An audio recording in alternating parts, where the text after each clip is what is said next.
Mary di Baloy, saya sudah punya suami, tapi saya menaruh hati lagi pada seorang pria. Padahal saya sangat sayang sama suami saya. Menurut saya, Bu Mary, maaf ya, Anda terjebak dengan permainan-permainan yang tanpa Anda sadari, yaitu permainan perasaan. Kenapa? Saya yakin ada sesuatu yang Anda tidak temukan dalam rumah tangga Anda. Anda cuma ngomong sayang mungkin hanya dalam pikiran, dalam perasaan. Kalau sayang sesungguhnya, Anda pasti akan setia kepada pasangan Anda. Tidak mungkin mengalihkan perasaan kepada yang lain. Anda akan setia dan Anda tidak akan mengorbankan pasangan Anda dengan mengalihkan perasaan kepada yang lain. Makanya saya katakan, menurut saya ada yang salah di dalam pola pikir Anda, ada yang salah di dalam perasaan Anda. Mungkin karena cowok itu memberikan perhatian yang Anda butuhkan, misalkan perhatian, pujian misalkan tadi saya katakan. Sementara suami Anda nggak pernah puji, Anda nggak pernah beritahu pada suami bahwa Anda senang dipuji. Nah kalau begitu, maka Anda ya merasa sayang lah sama cowok yang sering muji Anda. Kenapa? Karena itu menjadi kebutuhan Anda dicukupin. Ya, makanya itu harus dicek lagi lah lebih dalam. Saya nggak percaya kalau orang berkata, saya mencintai 2 orang pria dan saya siap mati 2 orang pria ini. Saya nggak percaya hal itu. Karena Tuhan mendesain cipta itu untuk 1 orang. Beda kalau pasangannya sudah meninggal, Bu, lain. Ya. Ya. Baik, berikutnya. Dari 0908, selamat malam, saya pacaran dengan berbeda agama. Saya ingin lepas dari dia, tapi saya merasa tidak sanggup. Apa saya termasuk cinta buta dan bagaimana cara untuk melupakan dia atau lepas dari dia? Ya, mungkin Pak Funi. Ya, menurut saya gampang aja. Lepaskan aja. Iya kan?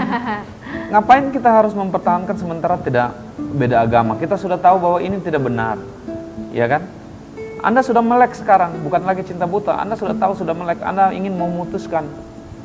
Melek buka mata. Buka mata, iya. Maksud saya buka mata, sudah sadar maksudnya. Bahwa ini tidak mungkin akan dilanjutkan karena akibatnya nanti akan banyak faktor yang menyebabkan bisa saja bubar. Jadi sebaiknya menurut saya Anda harus berani ambil keputusan. Putuskan saja. Karena saya yakin bahwa ke depan Anda jauh lebih baik daripada Anda ngambang terus begitu. Anda begitu Anda putuskan, Anda sudah bisa ambil keputusan membangun hubungan dengan yang lain. Tapi kalau Anda ngambang terus begitu sampai kapan?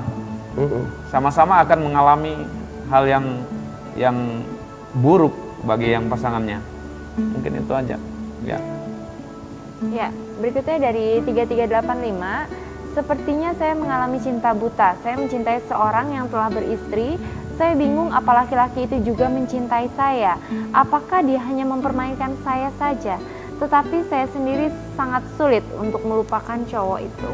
Begini, seringkali orang nggak bisa melupakan cintanya. Tapi orang yang dewasa, dia akan bisa menerima bahwa dia nggak bisa bersama dengan orang yang dia cintai. Kadang-kadang kita kagum dengan orang yang sudah berumah tangga dan berbagai macam. Saya ingin berkata begini, kalau Anda membangun hubungan dengan pria yang sudah beristri, menurut saya pria itu tidak bertanggung jawab. Kenapa? Karena dia sudah beristri, seharusnya dia tinggal dengan bersama dengan istrinya. Kalau dia membangun hubungan dengan Anda, berarti kan dia tidak bertanggung jawab. Dan jangan kaget nanti suatu saat dia menikah dengan Anda, dia akan main lagi dengan wanita lain. Dan Anda jangan menyesal. Kenapa? Karena Anda sudah memilih pria yang tidak bertanggung jawab menjadi bagian dari hidup Anda. Oleh karena itu, saran saya, kalau pria itu sudah beristri, jangan. Jelas, tegas, apapun alasannya, rayuannya, mau bagaimanapun, gak usah ditanya lagi apakah pria itu mencintai saya, gak usah. Sama aja omong kosong. Kenapa? Anda gak bisa menikah sama dia seharusnya. Kalau Anda mau menghancurkan masa depan Anda, ya menikahlah sama dia. Anda cobalah rayu-rayu dia. Pertama, Anda merusak rumah tangga orang, jelas dosa. Yang kedua, Anda merayu itu pria untuk berbuat dosa dengan Anda, ya jelas dong. Membuat pria tidak setia kepada istrinya, kan Anda ikut ambil bagian dalam kesalahan itu. Yang ketiga, nanti Anda menikah sama dia, pria itu terlibat dengan wanita lain dan dia mengalami rumah tangga dan mengalami problem, jangan pernah salahkan Tuhan. Karena kesalahan kita salah milih. Ya, saya percaya Tuhan menyediakan yang terbaik buat Anda. Dan kita sudah diizinkan untuk melihat begitu ya kondisinya seperti apa. Jadi seharusnya memang mengambil keputusan yang terbaik begitu. Betul. Ya. Jangan menyesal karena keputusan yang salah yang sudah kita lakukan. Ya. SMS selanjutnya dari 1070. Saya Unai di Batam Center, mau tanya, saya ada 2 pacar, 2 orang. Semua ini ada kelebihan dan ada kekurangannya. Tapi yang satu janda, satu lagi masih gadis. Cuma yang gadis sering memaksa kalau mau ketemu itu pasti harus diikuti. Kalau yang janda itu orangnya pendiam, yang mana harus saya pilih? Di antara 2 pilihan, mau yang gadis atau yang janda? Ya tergantung Yang mana Anda. yang harus Tapi dipilih? saran saya berhentilah mencari 2 orang itu dulu deh. Anda pilih deh salah satu, nggak apa-apa pertimbangan. Karena yang menikah kan Anda bukan saya. Bukan hanya pertimbangannya begitu saja, tapi kelebihan kekurangan lain kan masih banyak perlu dipertimbangkan. Coba dilihat karakternya lebih jauh, tetapi sambil memperdalam karakternya atau sambil mengenal lebih jauh, apakah boleh memasang Nggak 2 boleh. sekaligus gitu? Satu, bagaimana kalau Anda diduain begitu? Ya. Makanya saya ingin katakan, kalau kita nggak mau diduain, jangan duain orang. Apalagi 10-in orang kan gitu. Jadi dalam tahap pengenalan pun sebenarnya harus Satu, bertemanlah, kan nggak harus jadi pacar untuk mengenal. Berteman kan bisa. Ya. baik. SMS berikutnya dari 9248, saya Yanto di Batu Aji. Saya sudah punya calon istri atau tunangan. Saya sangat sayang dia, tetapi dia suka sekali menganiaya saya. Telat 5 menit jemput saja dia saja, saya pasti kena marah. Lupa jalan, saya kena marah. Suka mengkritik saya, tapi giliran saya yang mengkritik, dia langsung marah. Sering saya dicaci maki di depan umum dengan bahasa yang paling kotor sedunia, tapi saya cuma diam. Tiap marah selalu saja bilang minta putus. Bahkan saya disuruh kembali ke mantan pacar lama. Padahal semua gajiku tiap bulan saya setor di tabungan dia. Sampai saya tidak bisa beli baju sehelai pun. Apakah yang harus saya lakukan? Dia sayang atau tidak sih sebenarnya dengan saya kalau sikapnya seperti gitu?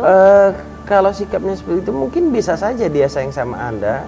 Kenapa dia begitu? Karena ada luka hati dalam dirinya. Ya.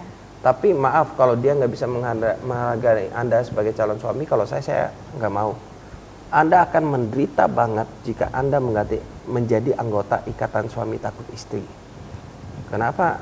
Kalau saya digitukan, wah sudah, jangan coba-coba. Kan suami ini kan punya otoritas. Waktu Anda pacaran tuh kan persiapan masuk dalam pernikahan. Kalau istri mengambil otoritas suami, misalkan kepala mau jadi kaki, kaki jadi kepala, saudara bisa bayangkan apa yang terjadi kalau istri Anda, calon istri Anda masih calon saja sudah begitu, apalagi menikah. Kalau saya pertimbangkan ratusan kali. Paling tidak Anda butuh konselor saat ini. Paling tidak Anda butuh konselor untuk Anda bisa melanjutkan ke yang lebih baik. Kenapa kalau istri Anda tidak dipulihkan? Kalau saya pasti tidak akan menikah dengan dia. Ya, SMS selanjutnya dari 6690. Saya Andri, 25 tahun. Kenapa saya suka sama janda? Gak suka sama gadis. Apakah itu memang udah jalanku yang begini? Kok sukanya sama janda gitu, nggak sama gadis? Ya, buat Andri begini, mungkin. Saya katakan ini mungkin. Mungkin Anda kurang mendapatkan perhatian dari ibu Anda. Mendapat kasih sayang sehingga Anda sukanya dan janda yang sudah berumah tangga yang bisa ngerawat Anda. Kadang misalkan contohnya orang yang lebih tua misalkan gitu ya. Ya, itu mungkin. Saya tidak tahu penyebab secara persis karena nggak mungkin kita dari satu SMS gini bisa menjawab semua. Ya, baik, sayang sekali pada akhirnya waktu juga yang harus memisahkan kita. Dan di penghujung acara mungkin Bapak Phoenix bisa memberikan kepada kami tips bagaimana caranya supaya kita tidak tertipu nih sama cinta buta. Ya, sebagai tips supaya kita tidak tertipu dengan cinta buta, yang pertama itu kita harus mengendalikan perasaan kita, mengendalikan diri kita. Kemudian kita harus lebih mengenal dengan baik pasangan kita, calon kita, supaya kita tidak buta. Kemudian lihat tanggung jawab, dan yang terakhir itu harus saling menghormati. Mungkin itu yang bisa saya berikan. Baik. Ya. Bagaimana menurut Bapak tips?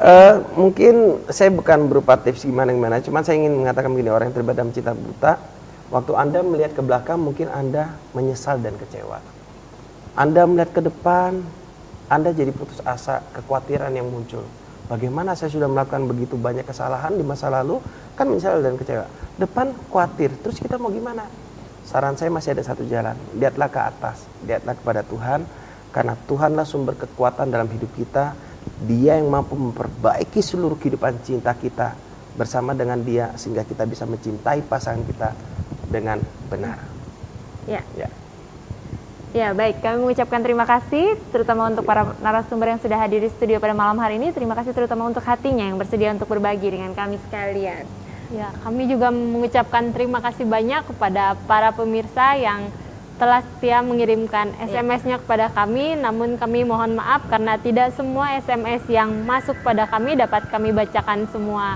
Namun bila Anda tetap ingin mendapat jawaban dari kami, Anda masih dapat menghubungi kami setelah acara ini selesai. Ya, tentu saja waktu yang paling baik adalah besok pagi. Anda bisa tetap menghubungi kami di nomor yang sama, yaitu di 0819 081 74 kali 1. Dan semua layanan yang New Life berikan, semuanya diberikan secara cuma-cuma atau gratis atau tidak dipungut biaya sedikit pun. Kami juga mengucapkan terima kasih yang sebanyak-banyaknya untuk kru Batam TV yang bertugas pada malam hari ini, karena acara ini juga tidak mungkin bisa terselenggara tanpa bantuan dan kerjasama dari Anda sekalian. Dan kami juga mohon maaf pemirsa apabila mungkin selama acara ini berlangsung ada sikap, tutur kata, ataupun tingkah laku kami yang barangkali kurang berkenan di hati Anda. Tujuan dari acara ini pemirsa hanya agar acara ini dapat menjadi berkat bagi kita semuanya. Ya pemirsa, saksikan terus New Life setiap hari Kamis jam 11 malam hanya di stasiun TV kesayangan Anda di Batam TV. New Life.